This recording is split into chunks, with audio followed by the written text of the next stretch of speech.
Hola nuevamente, vamos a continuar con el tema 3. En esta ocasión veremos la cuarta parte de las presentaciones de este tema. Les recuerdo que los ejercicios planteados en esta presentación los pueden resolver ustedes de forma individual y corroborar sus resoluciones y respuestas con el video que encontrarán justo debajo de esta presentación. Vamos a continuar viendo el tema de propiedades coligativas. En esta ocasión vamos a ver justamente el efecto que tienen las propiedades coligativas en el punto de ebullición. Para empezar, nos debemos preguntar lo siguiente. Si la presencia de un soluto cambia la presión de vapor del disolvente, ¿qué ocurrirá con el punto de ebullición? Bueno, recordemos. Antes de proseguir tenemos que recordar la relación que hay entre la presión de vapor y el punto de ebullición, lo cual lo vimos en el capítulo anterior. Ahora, también tenemos que recordar cómo afectaba la presión de vapor dependiendo de la naturaleza del soluto. Si el soluto no era volátil, la presión de vapor va a ser menor a la presión de vapor si estuviera puro. ¿Recuerdan? El otro caso sería cuando el soluto es volátil. Allí habría que conocer las presiones de vapor de las dos sustancias y ver la fracción molar también de ambas sustancias para poder hacer el cálculo. Por lo tanto, si tenemos el primer caso del soluto no volátil, lo que va a pasar es que el punto de ebullición va a subir. ¿Por qué? Porque la presión de vapor asociada al disolvente va a disminuir y por ende va a ocupar más temperatura para que esa presión de vapor iguale la presión atmosférica y pueda ebullir. Si el soluto es volátil, ya habría que ver la naturaleza específica de este soluto. Y para el caso de este curso, la naturaleza volátil se verá y se estudiará únicamente con la ecuación de Raoult. Ahora, en el caso del soluto no volátil, como por ejemplo cloruro de sodio, ¿cómo podríamos hacer para estudiar esta naturaleza?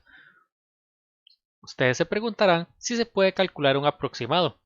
La respuesta es sí, y se utiliza la siguiente ecuación, la que se muestra a continuación, donde delta TB, que va a ser el cambio de punto de ebullición, no el punto de ebullición final, sino el cambio que va a sufrir el punto de ebullición, depende de estos tres factores. Primero, que la I es el factor de Van Hoff, el cual ya estudiamos.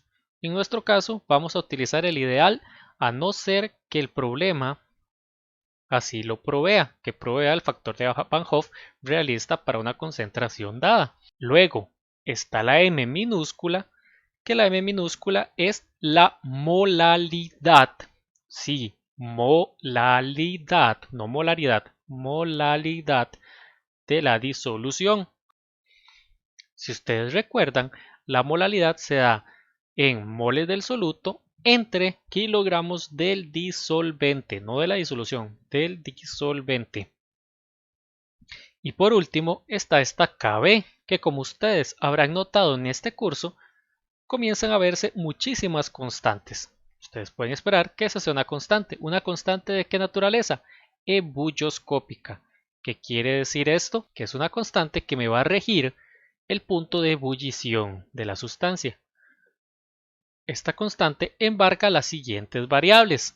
Primero la constante R. Sí, la constante de gases. Recuerdan que yo les había mencionado que es una constante termodinámica. Allí está. ¿Por qué? Porque cita la naturaleza cinética de una sustancia. No nos vamos a meter mucho por ahí. Luego está la T, que es la temperatura, de ebullición al cuadrado de la sustancia pura del disolvente sin estudiar. Luego la M, que es la masa molar.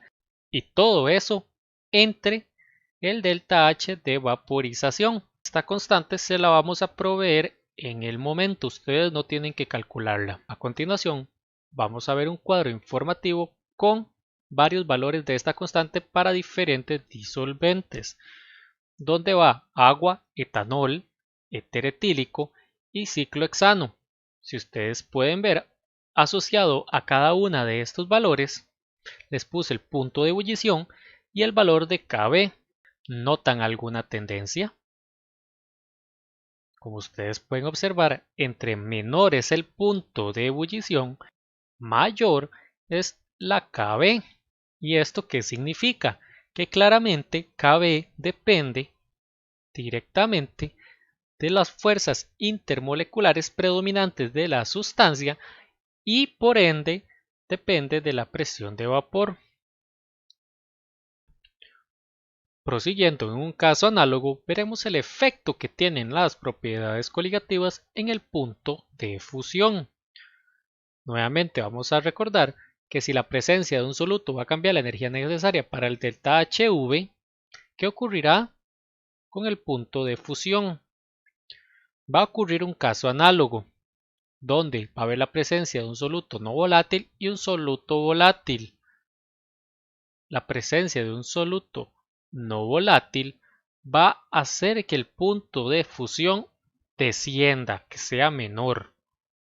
Por eso es que se agrega sal en las carreteras en invierno en los países donde cae nieve, para bajar el punto de fusión de esa nieve y poder hacer que se funda a temperatura que se encuentra que es bajo cero. En cambio, si el soluto es volátil, habría que ver la naturaleza de este soluto.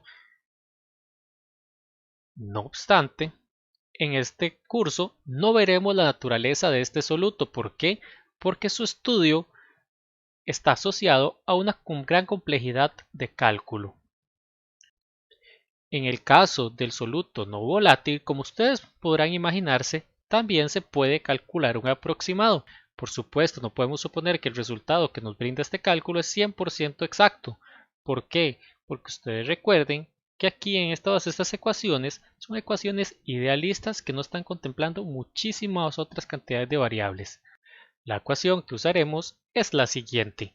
Si ustedes ven, es prácticamente idéntica a la que era con el punto de ebullición. ¿Cuál es la única diferencia? La naturaleza de la constante, que igual utiliza los mismos parámetros, solamente que el delta H es el de fusión. Esta constante se le conoce como la constante de fusión del disolvente. ¿Cómo sería entonces el valor de esta constante si fuera la constante de congelación del disolvente? Simplemente lo que hay que hacer es cambiar el delta H de fusión por uno de congelación. Recordemos que lo que es el proceso inverso. Por ende, va a ser el valor negativo en el delta H de congelación, no obstante, y toda la constante de congelación va a ser igual en la cima del constante de fusión negativa. Igual que con la diapositiva anterior, vamos a ver valores realistas con los mismos disolventes. Y nuevamente vamos a ver una tendencia. Si ustedes pueden observar, aquí la tendencia no varía tanto. O sea, el cambio que hay entre agua y ciclohexano es muy bajo. ¿Por qué? Porque ya esto también depende de muchas otras naturalezas, como por ejemplo la estabilidad de la estructura cristalina que se forma, etc. ¿Cómo creen ustedes que afectan las propiedades coligativas los diagramas de fases de una sustancia? Esto es un ejemplo perfecto para ilustrar la magnitud de los cambios de unas propiedades coligativas. Vamos a ver a continuación el diagrama de fases del agua con una alteración de sus puntos de ebullición y de fusión al agregar una cantidad de un soluto no volátil, como podría ser el azúcar, el cloruro de sodio, etc. Es este. Como ustedes podrán ver, la línea azul no punteada, sino lisa, es el diagrama de fases, es la línea donde ocurren los cambios de fases del agua pura. Y si ustedes ven, la línea punteada sería el nuevo diagrama de fases utilizando un soluto no volátil. Si ustedes pueden ver, aquí se va a dar una depresión del punto de fusión y aquí un aumento en el punto de ebullición. Este diagrama de fases sirve como ejemplo perfecto para demostrar la influencia que tienen las propiedades coligativas en un disolvente como el agua. Continuando, les voy a dejar dos ejercicios de práctica para que ustedes los resuelvan de forma individual, los cuales son los siguientes. Este es el primero. Si ustedes recuerdan, yo les había mencionado desde el primer capítulo que el punto de ebullición del agua en el Monte Everest era de 71 grados Celsius. ¿Por qué? Porque el valor de temperatura que debe llegar el agua para que se haga un huevo duro es de 82 grados Celsius. Un ejercicio interesante de hacer allá arriba será ver cuánta sal de mesa ocupa usted agregar para poder hacer aumentar el punto de ebullición del agua hasta los 82 grados Celsius. Les recuerdo que la solubilidad de la sal de mesa, cloruro de sodio, en agua llega a los 40 gramos por cada 100 mililitros de agua. Ahora, el siguiente problema es un poco más largo y se los dejo para que lo lean ustedes. Es bastante interesante.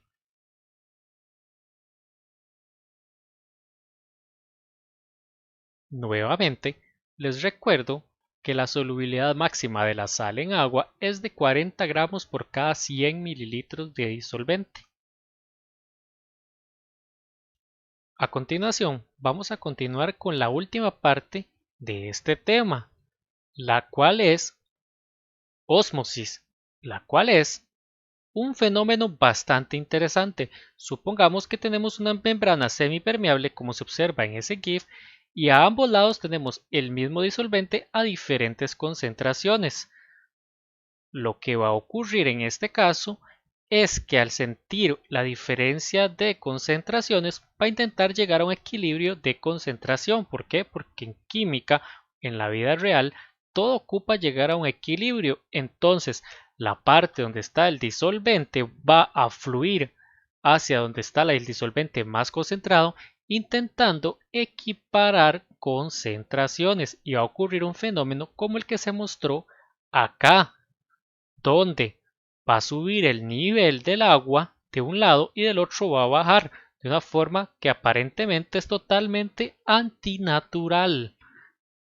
A esa diferencia se le conoce como presión osmótica, y una forma más clara de ilustrarlo es como se muestra en esta figura, donde tenemos en este caso, a diferencia del anterior, en este caso es glucosa, pero va siendo lo mismo. ¿Cuál sería la única diferencia entre el GIF mostrado y esta otra demostración? Es simple, el factor de Van Hoff, que también toma parte en lo que es la ósmosis y su presión osmótica. La presión osmótica es una aparente presión, realmente sí ocurre, pero es como una aparente presión como si fueran gases, y esto que ocurriera acá fuera como un manómetro de aquellos que les apareció en los exámenes, donde esta agua pura se va a ver forzada a subir por acá para lograr equiparar concentraciones. Por supuesto, nunca lo va a lograr, pero lo que mantiene esta cuestión separada es simplemente la presión que va a ejercer este líquido hacia abajo, comparado con la presión que va a sentir este para arriba. Eso es auténtica presión osmótica. ¿Cómo creen ustedes que sería esto si no hubiera gravedad? ¿Por qué? Porque lo que está manteniendo esto para acá es justamente la gravedad. Eso se los dejo para que lo investiguen ustedes en casa. Esta presión osmótica se muestra con este símbolo que es el de pi mayúscula, y esta presión osmótica está asociada a estos valores. La ecuación para el cálculo de la presión osmótica es esa. ¿Y qué significa cada uno de estos símbolos? Bueno, como ustedes ven, ya podemos deducir el primero. ¿Cuál es el primero?